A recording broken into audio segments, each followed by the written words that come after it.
Ratchet. Literally? Literally. She said she got paid, so fuck it. Faces don't know it. 14 years boy, so Well, everything. if she shoot that podcast, then she'll see it on the podcast. I don't even want to see it. That is national. That is internet. Hey. Ooh. You lied. Y'all so Oh, come on. Oh, I went for the music, my bad. Welcome to Next Level Auto. Nah, I fucked up. It don't matter. Welcome to Next Level 2.0 Auto Club Podcast. Today, you have your boy, Ken Jr., the CEO. You also have... TBC, Think by Choice. Get your own mic. Let Don't be talking to my Let her mic. every go there. Talk to my mic. Get your own mic. And then we took to my left, we got... What's your name, girl? Judy. Judy with the big, you know what, we'll talk about that later. Yeah, well, you know what? We're gonna start off tonight, Okay. and we're gonna be talking about these badass kids. And I'm start off because, you know, me and my mother, my children, we don't always agree on certain things. Mm-hmm. So y'all being females, having children, having nieces and nephews, what do you feel about the school or the daycare disciplining your children? No, I touch my own child. I do all the discipline. Just call me and I'll take care of it. I'm gonna apply to that. What you think? I disagree. I think they should bring whoopings back to the school. And I totally agree with that Okay. statement. One question. When you was in school, did you get disciplined? Yes, I did. By who? Oh, by my principal. And what school? Oh, you want me to go Which down the one? list? Okay, R.L. Thornton, Humphrey Lee, Abwell, especially Abwell. Did you know Mr. Chandler that well? Oh, my uncle. That was my uncle. Mr. Chandler's my uncle. Go ahead. Yeah.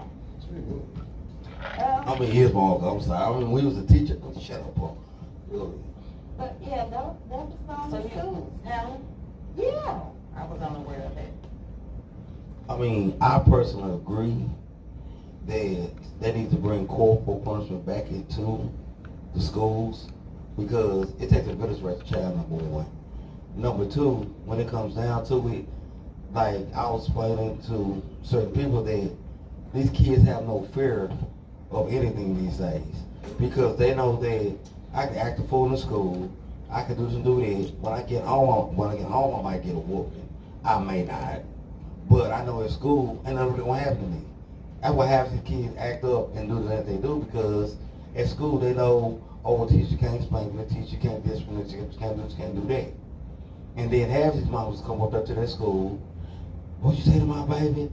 You talking about, and they immediately get on the teacher and ready to go out and don't listen to both sides and, in my opinion, make a conclusion about what really happened. What has really happened. I feel like that's the younger generation. Parents. Because, I mean, me, no, I'm not gonna do that. Yeah, I might ask a few questions, because pretty much, if you know when your child is lying or telling the truth, you know?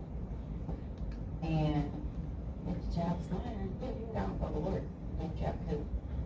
But if you know your child and they're not a bad kid, Well, that's a problem they're with not some of bad. these. Like my daughter, my young, I got you. Man, my niece bad. Paris is not bad. And her aunt is sitting right there. Paris bad? You just don't know it. No, she might be, our kids are sneaky, but she's not quiet. bad. She's not quiet bad. around us, but when she with her friends, she's loud. Yeah, I mean, of course, we was She's like that too. loud. I mean, we That's, like that's, that that's, and what, everything. well, that's what I'm saying. Around my mom and them, I was a certain way. But Right. when I got away from them, man, look at Totally her. different. Because I never forget about this story. I was at KFC, was on Martin Luther King in the South. I was ordering some chicken. I told them, "Girl, my goddamn food." Mm. Right? I had to be like 18. I was in high school. I had just graduated somewhere along the time. But anyway, I got to the house. At that point, R.P. Precious, my grandmother, she was still living. I walk in the door and she says, "Harold, what you goddamn food, huh?" I said, "Huh? What you talking about?" "Oh, now you know what I'm talking about. So you want just at KFC talking about Harold, what you goddamn food?" I couldn't say shit. I'm like, how the hell did she know? How did she find out? To this day, I still do not know how she found out I was cussing in KFC drive-thru. Yeah, the videos. And that's what I'm saying. So when you have that surroundings like kids, I'm saying it's different. Like I could be outside and on a bus station. I mean at the bus station when I just ride the bus and kids just bitch that nigga hoe at. And it's like it be other people around, but like they had no respect and they talk crazy. But then I can see their parents come pick them up on the bus. Like, "Hey mama, how you doing?" I'm like, wow. It was a total change up from when they were speaking to when the parents wrote. So, you know, I just feel as though we need to go back to the old ways. You know, where if you messed up, by the time you got to the house, uncle done got you, aunt done got you, next door neighbor done got you, and then the deacons at the church. Oh boy, we had one. Who was that? That could pinch real good. Who that could pinch real good? He passed away. The deacon at Truly, he could pinch real good. Oh, Reverend Kemp. Say that. Boy, he had a pinch out of this world. But we was at church, we could get it. It wasn't no, "I'm gonna go tell your mom, go get your granddaddy." They got us right then and there. And it made a difference. So when people say, "Well, I can do what my mom and my daddy did," and I had to ask one, I said, "But aren't you successful in life? Aren't you doing something in life?" So you might want to do, you might not like what they did, but at the end of the day, look where you at now. So don't be so quick to say, "I ain't gonna do this, I ain't gonna do that," because if you're successful in life, apparently your parents did something right. You know what I'm saying? But let's think about yours. I started it off, but you was supposed to, you know what I'm saying? Break. You know what I'm saying? Come with it. I'll come Oh, with you it. couldn't come with it after break. So I'm nervous. speaking of parents, there's a situation been going on the internet. I don't know if y'all seen it about the guy from the trail ride who had sex with his daughter and got her pregnant. So what do you guys think about that? That's nasty. Okay, you took the words right out of my mouth. Yeah, that's I mean, it's like, I mean, you can't tell, but it's nasty. Yes. It's, I mean, I don't care how you look.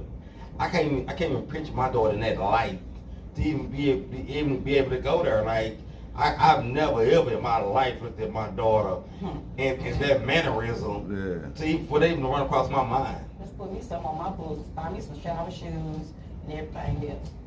Period. You got a question? Okay, so what you ladies think about since the Supreme Court, and she's in that situation with the new Supreme Court ruling about abortion, it's illegal for her to even have an abortion, if she chose to. Yeah. And see, Oh, I would've went to Six Flags. We got on a few rides. go kill it yourself. Maybe the Right? old school teacher them things. So with that being said, you know, they do have the thing going on with fighting against abortion, and you know, and you have situations with women being raped. What about the women that get raped and get pregnant? You know, they're not allowed to abort the babies. And what about the people who have who may die if they have the child, if it's a life-threatening situation? Are they gonna have to die just to obey the law? Like, what about those things? What do you guys think about that? Well, I feel women should have a choice. I feel that they're taking away women's voices. I'm not in agreement with it because, like you said, people get raped daily. And, you know, who wants that reminder of that person that raped them? Yeah. You know, how could you treat that child the same? And then that child is going to be brought up being mistreated. because the mother is gonna have, Kind of resentment towards that child because of who your father is. So I don't think that that would be wise to bring a child in this world like that. I mean, me personally, I believe in that situation, I don't believe that a parent should have to be forced to keep their child. If like it's rape or something along those lines, then I don't believe you be forced to keep their child. But I am going to say, if you willingly gap your legs, I believe in abortion in that situation. Yeah. Because, Because you do have a lot of young girls who Right. like older men, So, and I mean, you know they what you say, do when you lay well, we down. was going together, but the law states that, okay, well, he was older than you, because there's a lot of situations where the guy and the little girl, whatever, they are in a relationship, and everybody may know, but the law states that, if she's not over 21, then it's considered rape, especially if her parents want to say, hey, he raped my daughter, and the limitations on rape don't never go out. You know what I'm talking about? So there's people getting locked up now for doing shit they did 20 years ago. You know what I'm talking about? And it's a lot of things that the people haven't really been bringing out. A lot of women were molested by the pastors at church, growing up. So, I know a lot of girls who had told me the story about being molested at church, or their pastor had did something to them, or their sister or something. So I think a lot of this stuff stems from, it even starts at home with your cousins and uncles and aunts. It's like it's a lot of people don't like to talk about this, but they young too when they growing up. So you got to just be careful who you leave your child with or around, or the people that you hang out with, because just because they seem like good people, you never know what the fuck they do behind closed doors, especially with a child. Right. You know what? My biggest fear with my ex-wife was dating this dude, and he had just touched down from prison, but like 2 months. And we kind of got into it because my thing with her was, I'm not saying you're not a good mother. I'm saying Make the poor dude choices. that you choose to leave my kids with, and he had about 2 months, and you leaving my kids with. I told her, honestly, my daughters, that was my biggest concern. My sons, I was more concerned about than my daughters. Because a lot of these dudes get out of prison and come home, it ain't the little girls they touching. Yeah, it's the little boys they touching. And I told her, my girls, I'm worried about my sons. Yeah. Don't leave my son with no dude just fresh out of jail, 2 months out of jail. Nah. And then you never know how that dude gonna act. He could be hard on the little dudes or whatever, or want to punch the little dudes, talking about I'm making them tough. You never know what somebody's doing to that child, So just to be protective, you just gotta watch who you have your child around, because these days, man, nobody can be trusted. I'm talking about. And now I'm talking about family members and everything, uncles, aunties, cousins. You never know where the fuck the predator gonna come from, But being that that's been said, when the car club, do you guys get any in any situations where it's like sexual harassment or something, anything like that? I mean, honestly, we haven't had to deal with that. But I have told people, I'm that person that joke a lot. If you watch this podcast, if you know me, I'm gonna crack a sex joke in a minute. I'm gonna say some inappropriate shit. That's just who I am. Yeah. But I also tell people, at the end of the day, if you get offended by something, let me know. Yeah. Because sometimes, even when you're joking, it might not be, in your mind, it's just a joke. Yeah. Other one might be offended by it. Yeah. So my thing is, don't sit back and just be mad because I keep going because you ain't told me. So when I see if I crack that joke or I crack a joke about something, now you're offended, but hell, you ain't said nothing to me. Think about it, that's with anybody. Let someone know, because I don't say, well, he sexually harassed me, but at no point did you, I'm not cool with that, or nah, I don't play like, you just kind of smile or you kind of walk. You gotta let a person know. Yeah. Now at the point you let them know and they continue it, Then that's a different vibe. Yeah. So how do you guys deal with animosity or differences in a car club? Like if you have someone in the car club, both of them in the same club, and they having a disagreement, how do y'all handle that? Well, Y'all just put the gloves on them and let them hash it out. Now, I'm more like, I've had a situation before. And my thing is this, I just tell people at the end of the day, stay in your lane, you stay in your lane. You be cordial to one another, okay? But all that fly at the mouth, all that extra, that's what we're not gonna do. Yeah. You know, keep it fair, keep it professional, for lack of better words. You know what I'm saying? Because we're all a car club. Yeah. So everybody ain't gotta like everybody, and it's just realistic. Yeah. Now, would I like everybody to be family oriented and get to their point? Yes. But off the muscle, some personalities just don't Mix. clash. Yeah. They don't mix. Yeah. Versus other personalities do mix better. Yeah. So we can all still be cool. Just keep it respectful. You know, don't do the extra fly comments. Don't do all of that. Keep it respectful, and we won't have that problem. But at the point that you cannot do that, at the point you're not willing to do that, you got to go. You got to exit, because just like I got one member, I can get another member. Next level, when I started this club, we have had probably about 20 members total. But I had to replace and regroup, because until I get my solid group, I keep replacing. I ain't got no problem with it. Yeah. You know, when I get a solid group, it's gonna stay. So the people that have been in it to this point since I started it and are still here were meant to be here. The ones that have left or have fallen out, hey, no love lost. Still see it, cool. What's up? I was saying something about that the other day. Even in the Bible, it said, "Let the wheat grow up with the tare," you know. And so, as you're growing up in life, you may be with someone every day of your life. You might have a good close friend or somebody that you hang out with, and you might plan in your life, "Oh man, we gonna do this, or we gonna do that, or when we get older, man, we gonna put this together. We gonna do this." That's your plan. God may have a totally different plan than your plan, and while you're thinking on your plan, 5 or 10 years may pass by and you never see that person again. Or y'all have totally different lives. You know what I'm talking about? And God have you on a whole nother path, you know. So, you know, and sometimes he let us grow up together with people that we may think that we're gonna build with, and he has something totally different for us, you know, in life, you know what I'm talking about. He has a different plan. So I guess in saying that, it's like we may think that we have a plan, but plan is always bigger. You know what I'm talking about? We never know what God has. If you want to make God laugh, tell him What you gonna Okay. do? Yeah, what you gonna do?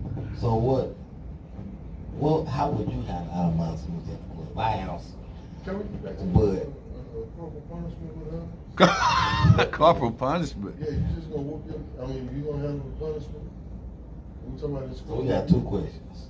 First, if your child asked up, how you gonna handle it? And I got the second question, is your animosity within the club, how would you handle it? Well, it just depends on where we are, the atmosphere. Because if we out at a gathering or whatever, I'm not gonna, just be like, hey, you need to take your ass home, or I'm gonna wait till afterwards. I'm gonna talk to the individual, say whatever I don't know what words I would say at that time, but I would let them know if they was right, if they was wrong. I'm not gonna show out or, act fool in front of everybody. So this animosity or whooping the kid?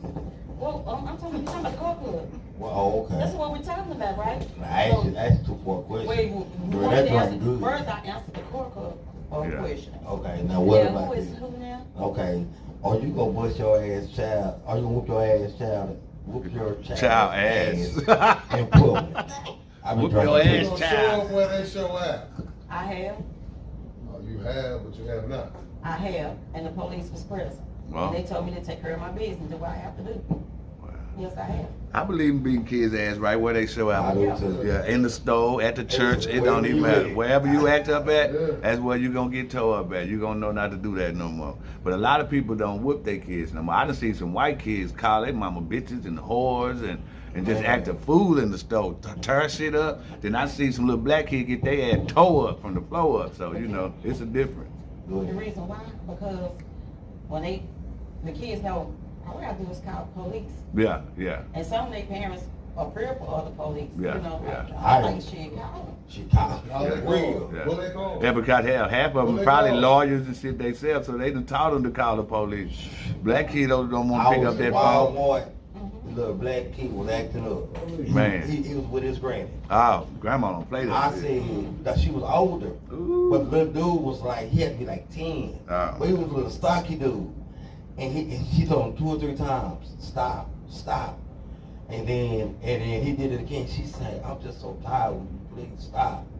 I say, man, the granny told you about 3 times to stop. She tell you stop again, I'm gonna bust your ass. Mm. He looked at me, I say, test me if you want to. Mm. The he granny don't. say, Thank you, sir. sir. Yeah. Yeah. Sometimes it's all it takes. Yeah, a man, you know, cause they'll run over them women, you know what I'm talking about. That's Thank you, why sir. I always say, you know, now women can, I don't want to get it wrong when I say a woman can't raise a man, cause she can. Because my mama raised us, you know what I'm talking about, but women are better with girls, you know what I'm talking about, because a man needs to be around his son to show him manly things, you know, how to take things and how to let shit go, you know what I'm talking about, and how to, you know, how to just have self-control. Okay. Not being funny, but how to accept things. Yeah, Not yeah, how to take things. yeah. Well, how to take things too. No, Sometimes you you can't have say to, take well, things. accept. Oh, Okay, yeah. same thing, No, basically. We don't say. See, But you know you what? always got some extra shit going. You know what? You already know. Some of the great influence, and I think Ken agree with me, some of the greatest influences in our life were women. Yeah, Because they taught us from a different perspective. yeah. They taught us from a female perspective. It's a different you know. perspective, different way to look at everything. And they know how to communicate Yeah, with me. and that's not a bad thing, but a man gonna show you manly things, a manly way of handling things. You know, if you raise up with a woman, 9 times out of 10 you're gonna be more softer, more sensitive. You know what I'm talking about? You're gonna know how to clean the house. You know what I'm talking about? You're gonna know how to cook. You know what I'm talking about? Some shit like that. But dad gonna teach your ass how to hunt, fish. You know what I'm talking about? How to survive. You know what I'm talking about? How to fight. You know what I'm talking about? So shit like now, I ain't saying mama can't teach you how to fight or play football, but dad gonna show you from a man's perspective. Like when you get hit, you know, mom, you get hit in front of mom, she gonna come and baby you. Dad gonna watch your ass get hit and say, boy, dust that shit off and get back out there. And so you gonna have, if he said enough, after a while, you gonna be like, oh, that ain't nothing. You get tough. Mama gonna baby you and you gonna be looking to be baby. You know what I'm talking about? So it's a difference. It's a difference, but I think the combination makes it better. Now the combination makes you whole, because you get both sides. You know what I'm talking about? You Right. get So you know how to act as a man, but you know how To how, treat- how, how to treat a woman. Exactly. That's a little Exactly. iffy.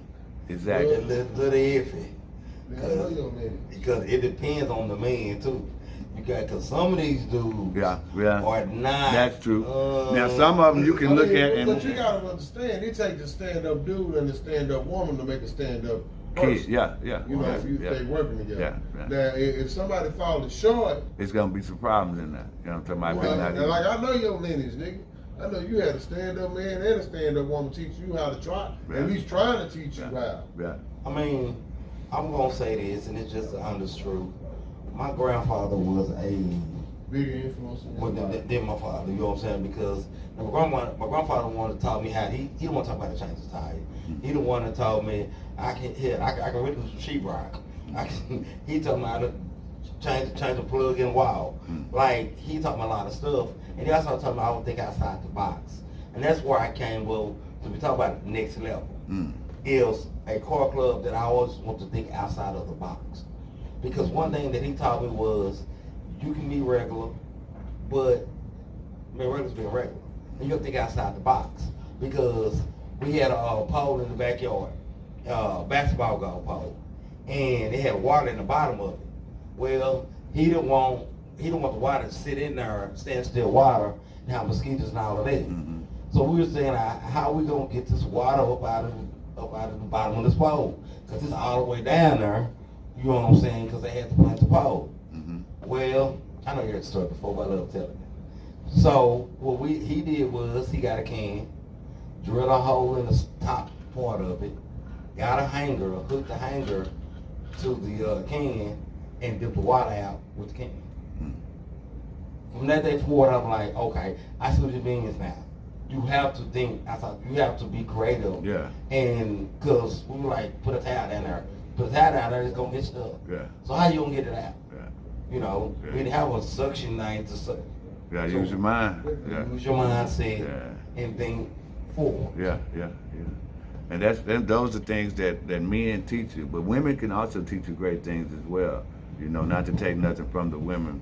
But I believe that to have a balanced life, you need both of them, you know. I wasn't blessed to have my daddy there with my mom, you know what I'm talking about. Hell, I got adopted when I was young, so I didn't even have my mom. And then when I was adopted, the lady had a mentally ill daughter, so I had to become a grown-up at a young age. You know what I'm talking about? To watch her daughter and take care of her while she was going to work, you know what I'm talking about? So it taught me morals. It taught me how to be soft and caring and considerate of others. You know, raising a mentally ill person gives you all kind of gifts that you wouldn't believe of, man, because it gave me tolerance and patience and understanding. You know what I'm talking about? And it, you know, so, and it gave me sympathy for people. You know what I'm talking about? To be able to look at from their perspective. You know what I'm talking about? I don't just go off on my own perspective anymore. I always look at both sides of the situation. You know what I'm talking about? And I think it makes me a better person, a whole person, because I wasn't blessed with a mother and father to raise me up like the Cosby life. But we were poor as fuck, you know what I'm talking about? And my brothers and I, we were separated. I was the oldest, and then when I was happened to be blessed and took by somebody in my family that knew my mom or whatever, but my brothers and sisters then were separated and spread it out, you know what I'm talking about? And I didn't see them until I didn't know who the fuck they were until I was 21. And I was on adoption.com looking for them. It just so happened they were looking for me too, you know. So you know, it's like you just never know, man, what cards you're gonna be dealt, but you just got to deal with them. You know what I'm talking about? My dad stayed in jail down there all my life. You know what I'm talking about? And then when he got out, he married a white woman, and they went to live their life and got happy, you know. And I don't hate my dad or anything for not being the father that I needed, because I know at once upon a time he was young. He didn't know, you know. He was trying to live his life. All of us are trying to live our lives. So, you know, he could have been a better person, or he could have did different, but he lived his life, you know what I'm talking about? And in the way that I realized, the way that I was able to get past holding grudge against people was to look back in my past and realize that everybody had it hard, everybody had it bad. It was forced on us to even live the way that we lived, and nobody had an option. So coming from that and knowing that a lot of people didn't get the opportunity to learn or to get jobs or to have financial backing and stuff like that, I just let all that hate go, and I just started loving people for what they are now. You know what I'm talking about? For what they're doing now. You know, because it's been hard for all our people, you know. I can't blame my dad and my grandma and them for the shit they went through and stuff. It was a whole different era back then. You know, I can't even imagine a motherfucker whipping me on my back and me having to go out in no cotton field and pick shit. Today, nigga, I'm killing everybody on the farm, plantation, you know what I'm talking about? So I can't hold them accountable or hold nothing against them, because everybody was struggling and it was hard, you know what I'm talking about? And I could just imagine how it was in their time. My granddaddy had to take care of all them damn 9 kids and shit. You know what I'm talking about? So I just look past that, and I just try to be the best person I could be, you know, from what I learned. My mom was mentally ill, so she wasn't blessed to give me no game. You know, she couldn't tell me when I needed somebody to talk to and give me some understanding. My mama didn't have the sense to tell me that. So I had to go out in the streets and learn from the streets and get it from people that I didn't even know. I had to go to my friend's house and look at their mama them and see how they was getting treated. And I wanted that in my life. So I started building my life to be that type of person that I saw. You know, when I was younger, I didn't even want to be black because niggas was stupid. Everybody talked stupid, everybody act stupid, everybody's crazy. You couldn't say 2 words without getting cussed out or getting in a fucking fight. It seemed like nobody had no fucking sense but Bill Cosby. You know what I'm talking about? So it was crazy growing up in the ghetto, but you looking at people like Bill Cosby saying that you can be like this, but all I see is motherfuckers out here shooting, killing, stealing, doing drugs and shit, you know what I'm talking about? So that was kind of difficult for me. But once I became a man of my own, I realized that it ain't the world that's bad, it's the people in it. It's not the world that's a bad place, it's the people in it and what they do with their time and how they was brought up and who they was around and what their family did to them and their friends and shit like that. Everybody have a horror story growing up. You just got to be strong enough person to go past that shit and continue to be a good person. So that's it. What I realize is, you know, understanding comes with wisdom and age. Yeah, You know yes, what man. I'm saying? So you got to go through some shit to learn some Yeah, shit. yeah, And once you learn some shit, you try to talk to the younger generation. yeah. You know, it will behoove them to listen because you done lived with, but they don't, I They- guess it's not a connection. It's not a connection there because For they, them to relate. it's a different era. Like we was coming up, That's what they are. when we was coming up, it was pimps and dope dealers, whatever. They see the dope dealers, but they dope dealers are trappers, the rappers, you know what I'm talking about? They actually, we used to talk about shooting motherfuckers. They actually going out and shooting motherfuckers. And when you see a 15, 16, 14-year-old going out with a gun and don't give a fuck about taking nobody's life, it's something wrong. You know what I'm talking about? When you got teenagers that's going out and committing murder, something wrong. But they've been pressured, they've been locked down, beat up, just like everybody else. The cops do the same shit to them Well, because let me they're ask you a question. And you said you don't have any kids, right? Want some? This nigga said you want some. Okay, so. That's but- sexual harassment. She tell me to stop. You see what I'm playing? But I would say this too. I think a lot of these kids, and matter of fact, we're gonna dive into this. We're gonna take a break. We're gonna dive into this because what I'm gonna go into relates to the next subject I want to talk about, and then we're gonna touch on that for a short brief, and then we're gonna let Miss Dick by Choice, come with hers. But the consequences and repercussions for these young people's actions, I really don't think they realize what they are. So we're going to pick back up after the break, and that's what we're going to go into. Next Level 2.0 Auto Club Podcast. Be back in a minute.